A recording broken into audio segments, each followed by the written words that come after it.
क्या क्या इफेक्ट होते हैं, और सूर्य ग्रहण बहुत जल्दी खत्म होता है, जबकि चंद्र ग्रहण को देखेंगे तो बहुत ज़्यादा टाइम तक वो रह जाता है। और राहु और केतु क्या होते हैं, इसका क्या असर पड़ता है, इसमें हम लोग कंप्लीट समझते हैं। ग्रहण किसे कहते हैं, इक्लिप्स, जब किसी आकाशीय पिंड का यानी किसी ग्रह या किसी भी चीज का पूरा हिस्सा किसी दूसरे ग्रह से ढक जाता है या कुछ हिस्सा ढक जाता है, तो इस ढकने की घटना को हम लोग क्या कहते हैं, इक्लिप्स यानी ग्रहण कहते हैं। सूर्य ग्रहण, अब दो टाइप के ग्रहण होते हैं, सूर्य ग्रहण और चंद्र ग्रहण। देखिए, सूर्य ग्रहण को इंग्लिश में कहते हैं सोलर इक्लिप्स। ये कब लगता है, इसको थोड़ा ध्यान से समझिएगा। जब कभी भी देखिए, यहाँ पे तो सूर्य का प्रकाश आ रहा है, सूर्य का प्रकाश यहाँ आ रहा है, बीच यहाँ पे पृथ्वी है, जब बीच में चंद्रमा आ जाता है तो हमें सूरज का हिस्सा नहीं दिखता है, तो कुछ हिस्सा सूरज का हमें नहीं दिख पाता है।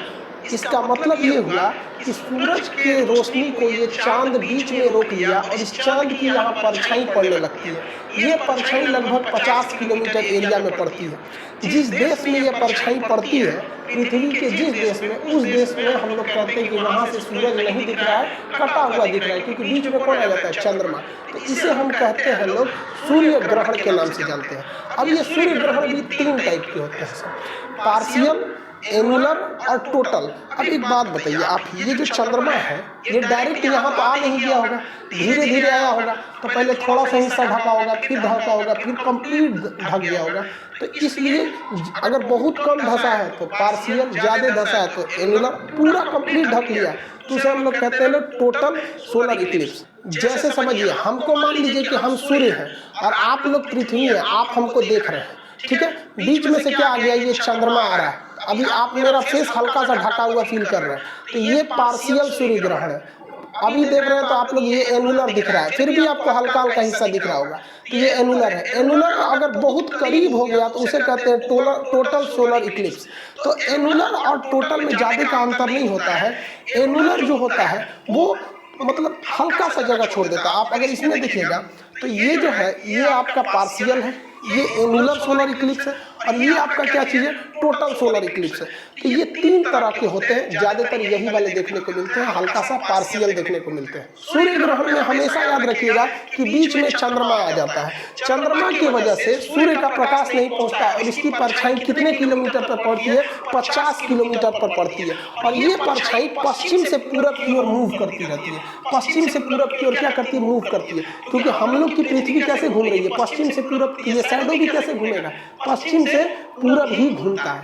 लेकिन क्वेश्चन समझिएगा ध्यान से कि सूर्य ग्रहण बहुत जल्दी खत्म हो जाता है, जिसका रीजन देखिए, बहुत सिंपल सा रीजन है। सूर्य ग्रहण जल्दी क्यों खत्म होता है, तो हम ये जो चंद्रमा है ये अपने एक्सिस पे इधर की ओर भाग रहा है, ठीक है, और ये जो पृथ्वी है ये सूर्य का चक्कर लगाती है, तो ये भी अपने एक्सिस से इधर की ओर भाग रही होती है। तो इससे क्या होता है कि ये बहुत जल्दी ये डिस्टेंस आपस में हट जाते हैं। तो एक जा रहा है इस साइड में और एक जा रहा है इस साइड में, देखिए फटाक से हट जाएगा, दोनों तुरंत जल्दी हट जाएगा। अब यहाँ से हम इसको सूर्य को भी देख लेंगे और यहाँ पे चंद्रमा पे भी प्रकाश आ जाएगा।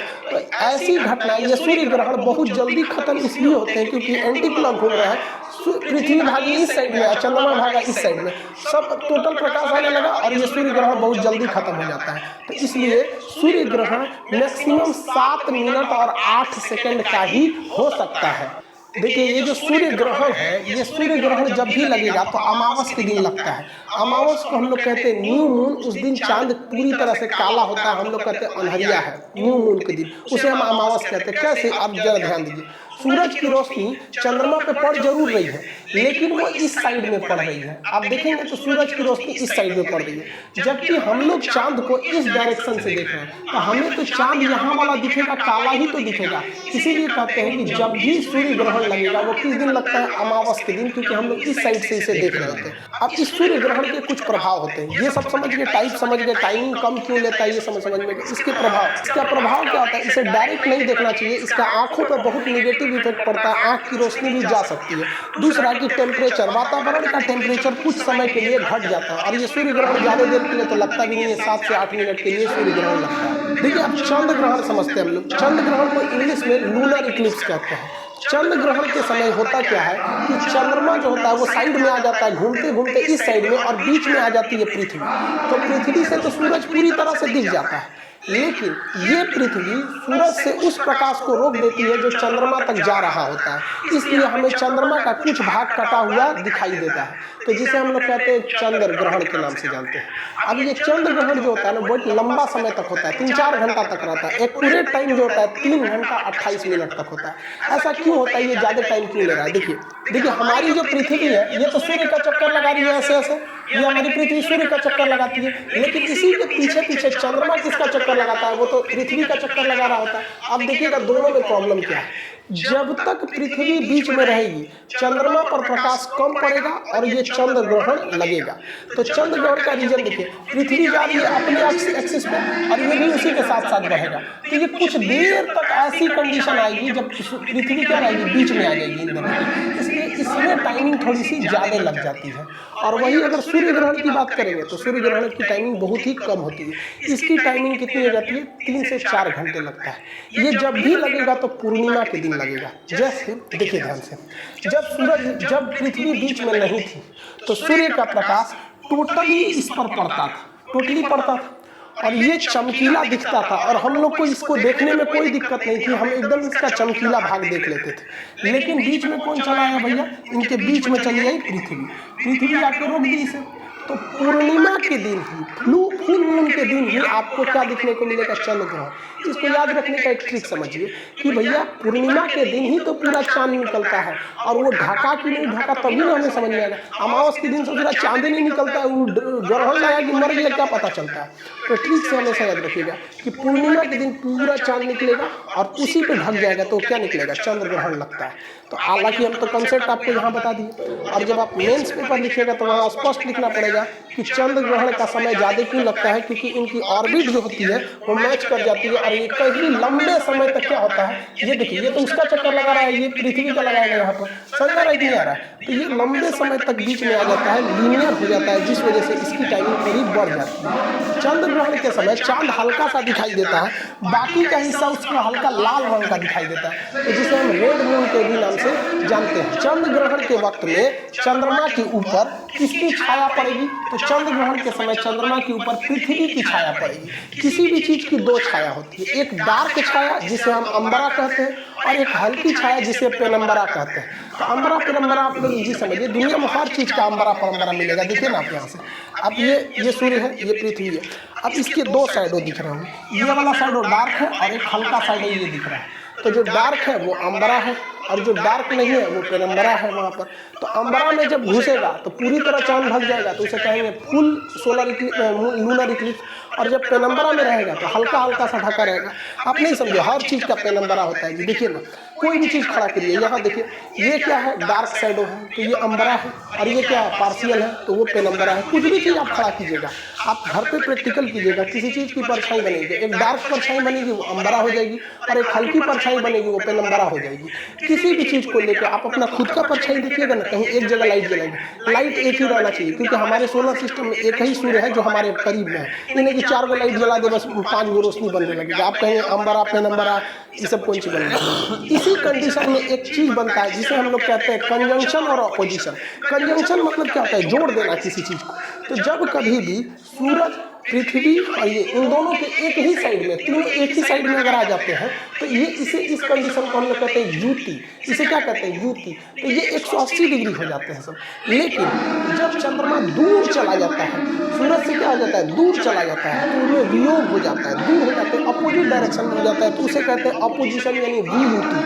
तो कंसेप्ट देखिएगा, एक कंफ्यूजन नहीं होगा, चाहे वो इस साइड हो चाहे चंद्रमा सूरज की साइड हो जाए, तो क्या है, युति है, यानी डायरेक्शन थोड़ा सा करीब आ गया, युति है, तब भी 180 डिग्री का एंगल बनेगा, तीनों एक सीध में है। और अगर चंद्रमा दूर चला जाए यानी अपोजिट चला जाए तो वो अपोजिशन हो जाएगा, उस कंडीशन में भी 180 डिग्री का ही एंगल बनता है, इसमें 180 डिग्री का होता है। तो युति और वियुति इन दोनों कंडीशन में चंद्रमा, पृथ्वी और सूर्य तीनों एक डायरेक्शन में हो जाते हैं और 180 डिग्री का एंगल बनता है। लेकिन युति में चंद्रमा सूर्य की ओर होता है और वियुति में सूर्य से दूसरी ओर होता है। देखिए, हमारे पृथ्वी पर 71% पानी है। इन पानी को चंद्रमा और पृथ्वी, सूर्य अपने गुरुत्वाकर्षण से खींचते हैं, जिस वजह से समुद्र में लहरें उत्पन्न होती हैं। समुद्र में क्या होती है, लहर उत्पन्न होती है, जिन्हें हम लोग ज्वार भाटा कहते हैं, इंग्लिश में टाइड एंड ईव कहते हैं। तो पृथ्वी खींच रही है, चंद्रमा और पृथ्वी मिलकर क्या कर रहे हैं, खींच रहे हैं सब हमारे इस पृथ्वी के पानी को। तो इस खिंचाव को ही हम कहते हैं ज्वार भाटा। समुद्र में इन ज्वार भाटा के उत्पन्न करने में सूर्य और पृथ्वी, इन सूर्य और चंद्रमा, इनके खिंचाव बल यानी गुरुत्वाकर्षण बहुत महत्वपूर्ण भूमिका निभाता है। अब हम आपसे क्वेश्चन पूछते हैं, आप बताइए कि कंजंक्शन में तगड़ा खींचेगा या ऑपोजिशन में तगड़ा खींचेगा, बहुत तेज किसमें खींचेगा, बहुत भयानक पावर से किसमें खींचेगा? आप वीडियो रोक के कमेंट कर सकते हैं। देखिए आप समझिए, यहाँ पर जिस डायरेक्शन में, इधर से देखिए, अगर जिस डायरेक्शन में चंद्रमा खींचने की कोशिश कर रहा है उसी डायरेक्शन में सूरज भी खींचने की कोशिश कर रहा है पृथ्वी के पानी को, समुद्र के पानी को। अब लोटा में से नहीं खींच पाएगा, लोटा में पानी कितना रहता है, कहेंगे सर लोटा में ज्वार भाटा नहीं आता, लोटा में कहाँ से आएगा? एरिया ज़्यादा रहना चाहिए ना, समुद्र का पूरा खुला एरिया खींच लेता है तो पानी में ज्वार भाटा आ जाते हैं सर। तो जब कभी भी कंजंक्शन यानी युति की स्थिति होती है तो समुद्र में भयानक लहरें उत्पन्न होती हैं, बहुत जबरदस्त लहर उत्पन्न होती है, समझ आगे कि नहीं आ गया? लेकिन वियुति के समय क्या होती है कि चंद्रमा इधर से खींच रहा होता है और पृथ्वी सूर्य इधर से खींच रहा होता है, तो इसमें भी लहर उठती है लेकिन बहुत भयानक टाइप से नहीं उठ पाती है। तो सबसे हाई जो होता है उसे हम लोग कहते हैं स्प्रिंग टाइड। बहुत ज़्यादा उठेगा तो उसे क्या कहते हैं, स्प्रिंग टाइड। और ये भी देखिए इसमें भी ज़्यादा ही उठाता है तो कहेगा कि जब ज्वार भाटा बहुत बड़े आते हैं, स्प्रिंग टाइप सबसे ज़्यादा ज्वार भाटा कब आएगा, तो कंजंक्शन के टाइम पे, उससे थोड़ा सा नीचे रहेगा ऑपोजिशन के टाइम पे ये रहता है और इसकी आकृति बहुत बड़ी हो जाती है यहाँ पर। लेकिन एक और कंडीशन आता है, क्योंकि चंद्रमा तो घूम रहा है, आप देखेंगे तो चंद्रमा क्या है, यहाँ से ऐसे क्या कर रहा है, घूम रहा है, तो हमेशा एक कंडीशन पर तो रहेगा नहीं चंद्रमा यहाँ पर। ऐसा भी तो हो सकता है हम चंद्रमा को इन दोनों छोर पे रखे थे, अब ऊपर नीचे रख के देख लेते हैं तो ये 90 डिग्री का एंगल बन जाता है। तो 90 डिग्री का जब एंगल बनता है तो इसमें जो इधर पानी खींच रहा है सूर्य और इधर की ओर खींच रहा है चंद्रमा, तो इसमें ना पानी की लहरें बहुत ज़्यादा नहीं उठ पाती है। और इसमें भी सेम कंडीशन, ये इधर खींच रहा है, ये इधर खींच रहा है, तो दोनों कंडीशन में तो एंगल 90 डिग्री का ही तो बन रहा है।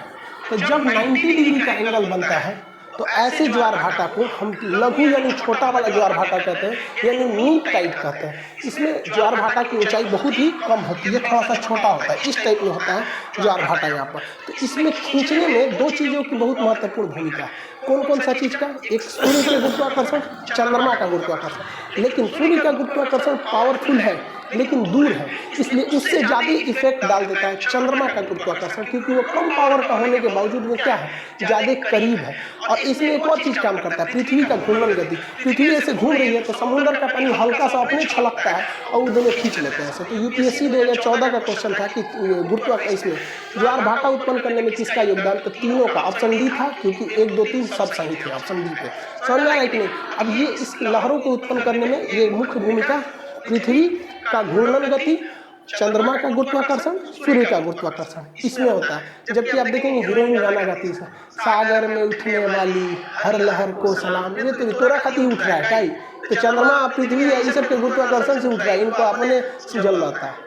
अब आप कंफ्यूज नहीं होइएगा, देखिए जब कभी भी 180 डिग्री का एंगल बनेगा, चाहे वो युति के कंडीशन यानी कंजंक्शन में बने, चाहे वो वियुति यानी ऑपोजिशन में बने, इसमें जो टाइड आएगा वो बहुत लंबा आता है, खींच कर आता है, 180 डिग्री का एंगल होता है, इसे स्प्रिंग टाइड कहते हैं। और जब कभी भी एंगल 90 डिग्री का बने, चाहे वो ऊपर की ओर से बने या नीचे की ओर से बने, तो जब 90 डिग्री का होता है तो उसे को कहते हैं हम छोटा ज्वार भाटा, लघु ज्वार, जिन्हें हम नीप टाइप कहते हैं।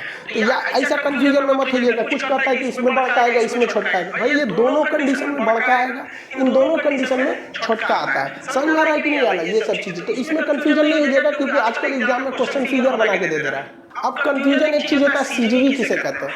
CGV ऐसी चीज़ होती है जिस वैसा कंडीशन जब तीन कोई चीज़ आगे पीछे खड़ी हो लेकिन ऊपर से दिखने में वो एक सीध में दिखे तो उसे CGV कहते हैं। CGV और लीनियर होने में बहुत का अंतर होता है। देखिए ये अभी आपको एक डायरेक्शन में नहीं दिख रहा है, लेकिन अगर ऊंचाई से देखिएगा हेलीकॉप्टर से तो ये तीनों एक साथ दिखाई देंगे। यहाँ एक तो अगर आप हेलीकॉप्टर से देखेंगे तो एक गोला यहाँ दिखेगा, एक यहाँ दिखेगा और एक यहाँ ऐसे दिखाई देगा। तो इस कंडीशन को हम लोग ज्योग्राफिकल नेम कहते हैं CGV। CGV यहाँ पे भी है, ऐसे भी CGV, ये भी CGV है। ये भी सीजीवी है, यहाँ पे आने के बाद भी सीजीवी है। अब आप कहेंगे कि सर ग्रहण लग जाएगा, क्योंकि पृथ्वी से अब चंद्रमा नहीं दिखेगा। देखिए सीजीवी के कंडीशन में ग्रहण नहीं लगता है। सीजीवी उसे कहते हैं जब एंगल पृथ्वी और चंद्रमा के बीच में जो एंगल है वो 5 डिग्री का होता है, मतलब ये ऊपर नीचे है। मतलब यहाँ से आपको सूरज ऐसे भले दिखने में लग रहा है कि सूरज नहीं दिखेगा, लेकिन ये चंद्रमा 5 डिग्री उठा हुआ है, इस वजह से इसके पीछे से हमें सूरज देखने को मिल जाएगा। तो सीजीवी ऐसा कंडीशन होता है जिसमें कोई भी चीज एक कतार में रहती है लेकिन एक दूसरे को ढकी नहीं रहती है, थोड़ा एंगल इधर उधर रहता है। तो ये क्या है? सीजीवी है। यहाँ पे भी सीजीवी, यहाँ पे भी सीजीवी, यहाँ पे भी, यहाँ पे भी, यहाँ पे भी, ये सब क्या है? सर सीजीवी है सर, ऊपर से रहने पर। लेकिन अभी सीजीवी नहीं रहेगा, क्यों? क्योंकि जब ऊपर से देखेंगे तो केवल 2 चीज दिखेगा, ये इसको ढक लेगा। तो ये सीजीवी का कंडीशन समझ में 5 डिग्री का एंगल होता है। अगर आप देखेंगे तो ये भी सीजीवी है, क्योंकि यहाँ यहाँ यहाँ, हाँ ये सीजीवी नहीं है, इसके इधर ये भी सीजीवी है, ये भी सीजीवी, ये भी सीजीवी है। समझ में नहीं है सीजीवी। सीजीवी और लीनियर में अंतर क्या होता है? देखिए ध्यान से, ये चीज अभी सीजीवी है क्योंकि इसमें हम 5 डिग्री का अंतर किए हैं, लेकिन सेम फिगर अगर हम यहाँ बना दें और इसमें 5 डिग्री ऊपर नीचे का अंतर खत्म कर दें तो ये क्या हो जाएगा? ये हो जाएगा सीजीवी और ये हो जाएगा लीनियर। ये हो जाएगा लीनियर, इसे कहते हैं रेखीय कहते हैं। तो अंतर समझिएगा, जब 3 कोई चीज हो, एक प्लेन में खड़ी हो और उसके तल में ऊपर नीचे का अंतर हो तो उसे सीजीवी कहते हैं। लेकिन तल में थोड़ा भी अंतर ना हो, एकदम सीधे हो कि एक दूसरे को ढक ले तो उसे लीनियर कहते हैं। लीनियर